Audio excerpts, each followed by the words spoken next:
इधर कोटा में अपराधियों के खिलाफ पुलिस का बुलडोजर एक्शन लगातार जारी है। जिन बदमाशों ने अपराध की दुनिया से अपना साम्राज्य खड़ा किया, अब उनकी अवैध संपत्तियां कानून के निशाने पर हैं। पुलिस ने हार्डकोर और हिस्ट्री शीटर बदमाशों की संपत्तियों की कुंडली तैयार कर कार्रवाई शुरू कर दी है। 17 बदमाशों के आलीशान मकान, बाड़े और फार्म हाउस अब तक जमींदोज किए जा चुके हैं, जबकि 70 से ज्यादा बदमाश पुलिस के रडार पर हैं। देखिए इसी पर यह रिपोर्ट।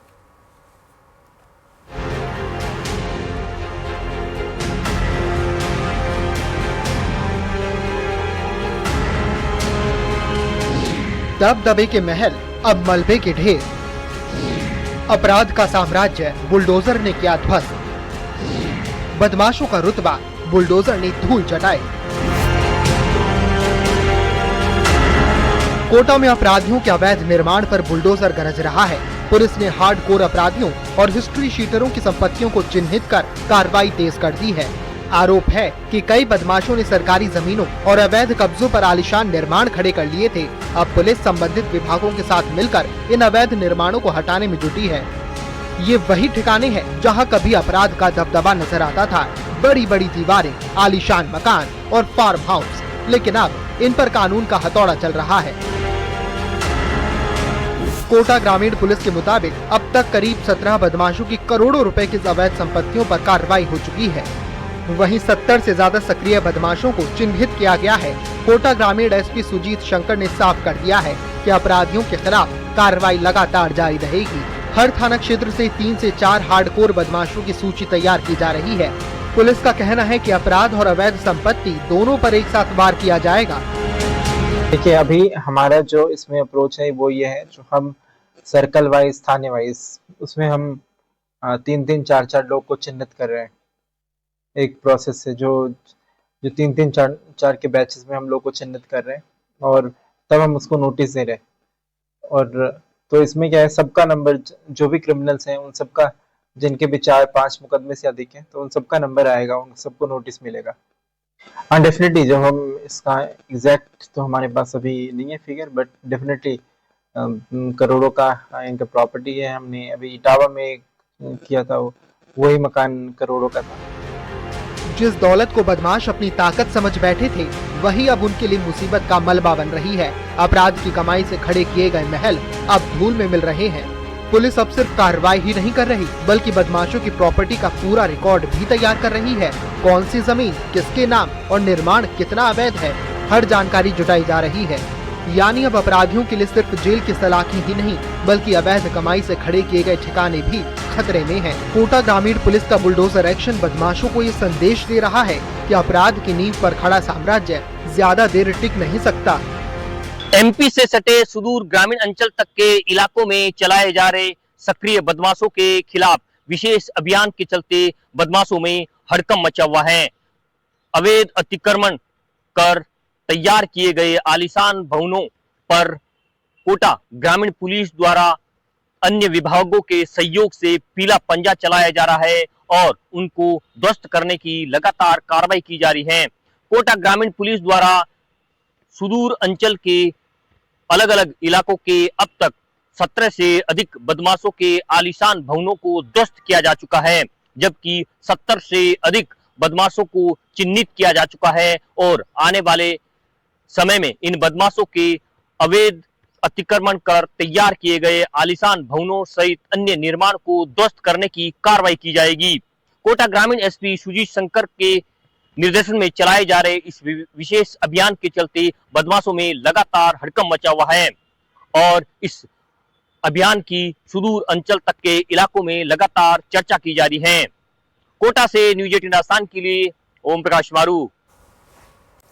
और चलिए मौसम से जुड़ी बड़ी खबर अब आपको देंगे। राजस्थान में मानसून अब कमजोर होने लगा है। जी हां, शनिवार को कुछ जिलों में धूप रही और इसमें उमस गर्मी भी बढ़ी। जोधपुर संभाग के एरिया में हालांकि अच्छी बारिश हुई। जालोर, बाड़मेर, पाली, जोधपुर में 1 से 3 इंच तक बरसात हुई है। वहीं मौसम विभाग ने आज 3 जिलों में बारिश के लिए येलो अलर्ट भी जारी कर दिया है। 27 जुलाई को अधिकतर जिलों में मौसम साफ रहेगा, कुछ स्थानों पर हल्की बारिश हो सकती है। 28 जुलाई से पूर्वी राजस्थान में मानसून फिर से एक्टिव होने की संभावना है। तो मौसम से जुड़ी बड़ी खबर, बड़ा अपडेट, मानसून अब कमजोर होने लगा है राजस्थान के अंदर। और देखिए, शनिवार को तो कई जिलों में धूप रही थी, उमस गर्मी का एहसास भी लोगों ने किया। हालांकि जोधपुर संभाग की बात करें तो जरूर अच्छी बारिश यहां पर हुई।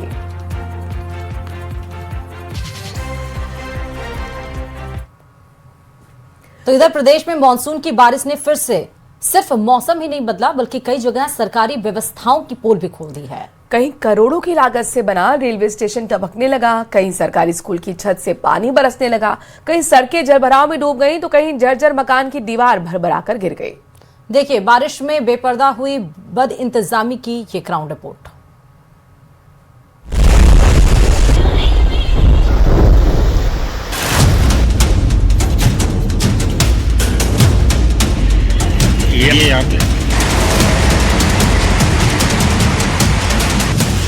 इन तस्वीरों को गौर से देखिए। टपकती छत, पानी से भरे कमरे, सड़क पर फैला जलभराव और मलबे में तब्दील दीवार। मानसून की बारिश ने राजस्थान के कई शहरों में ऐसे हालात पैदा किए जहां दावों से ज्यादा तस्वीरें बोलती नजर आई। जैसलमेर, नीमराणा, सुल्ताना और अजमेर से आई ये तस्वीरें कई सवाल खड़े कर रही हैं। जैसलमेर रेलवे स्टेशन बना वाटरफॉल। सबसे पहले बात जैसलमेर की, जहां हल्की बूंदाबांदी ने ही करोड़ों की लागत से बने रेलवे स्टेशन की हकीकत सामने ला दी। प्लेटफॉर्म और यात्री प्रतीक्षालय की छत से बारिश का पानी टपकने लगा। यात्री भीगने से बचने के लिए इधर उधर खड़े होने को मजबूर दिखे। हाल ही में करीब 140 करोड़ रुपए की लागत से बने इस स्टेशन का प्रधानमंत्री नरेंद्र मोदी ने वर्चुअल उद्घाटन किया था। अब वायरल वीडियो के बाद सांसद उमेदाराम बेनीवाल ने निर्माण गुणवत्ता पर सवाल उठाते हुए जांच की मांग की है।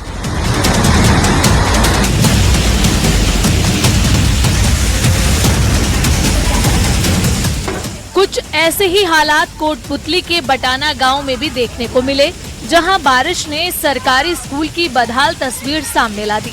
हल्की बारिश होते ही कक्षाओं की छत टपकने लगी, कमरों में पानी भर गया और बच्चे बरामदे में बैठकर पढ़ाई करने को मजबूर हो गए। 8 कमरों वाले इस स्कूल के 4 कमरे पहले से ही जर्जर घोषित होकर बंद पड़े हैं। ऐसे में सीमित कमरों में पढ़ाई चल रही है, जबकि ग्रामीण भवन की मरम्मत और नए कमरों के निर्माण की मांग कर रहे हैं। दी थी उसके अकॉर्डिंग प्रस्ताव बना के आगे भेज दिए गए हैं, कलेक्टर के यहाँ भेज दिए गए हैं। और क्योंकि नीमराना में गए सत्र में 90 mm बारिश तो हुई नहीं थी कहीं भी किसी भी दिन, तो 90 mm बारिश जिस दिन रिकॉर्ड होती है वो DMFT के थ्रू उसमें प्रस्ताव में वो पारित हो जाते हैं। तो हमारे कोई भी स्कूल DMFT में तो नहीं हुआ पारित। अभी दूसरे बजट से प्रावधान चल रहा है, देखते हैं अपने को कितना बजट मिलता है इस पर्टिकुलर विद्यालय के लिए। इसके अलावा जो विभागीय निर्देश थे कि भाई अपने SMC की बैठक आयोजित करें, संस्था प्रधान PO महोदय को जो रिक्वायरमेंट है रिपेयर की वो भेज दें। बारिश का असर सिर्फ इमारतों तक ही सीमित नहीं रहा। झुंझुनू के सुल्ताना कस्बे में जल निकासी व्यवस्था भी पानी में बहती नजर आई। बस स्टैंड से टेकड़ा मोड़ तक मुख्य सड़क पर जलभराव हो गया। राहगीरों, दुकानदारों और वाहन चालकों को भारी परेशानी का सामना करना पड़ा। स्थानीय लोगों का कहना है कि नालों और चैम्बरों की समय पर सफाई नहीं होने से हर बारिश में यही हालात बनते हैं। अब लोग जल निकासी व्यवस्था दुरुस्त करने की मांग कर रहे हैं।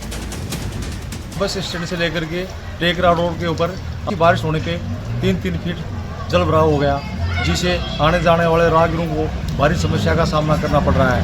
नगर पालिका जो नाले और चैम्बर हैं उनकी नियमित साफ सफाई नहीं होने की वजह से ये हो रहा है, तो नगर पालिका को इस चीज़ पे विशेष ध्यान देना चाहिए। और आखिर में तस्वीर अजमेर की, जहां लगातार बारिश के बीच एक बड़ा हादसा टल गया। कालाबाग इलाके में जर्जर मकान की करीब 10 फीट ऊंची दीवार भरभराकर गिर गई।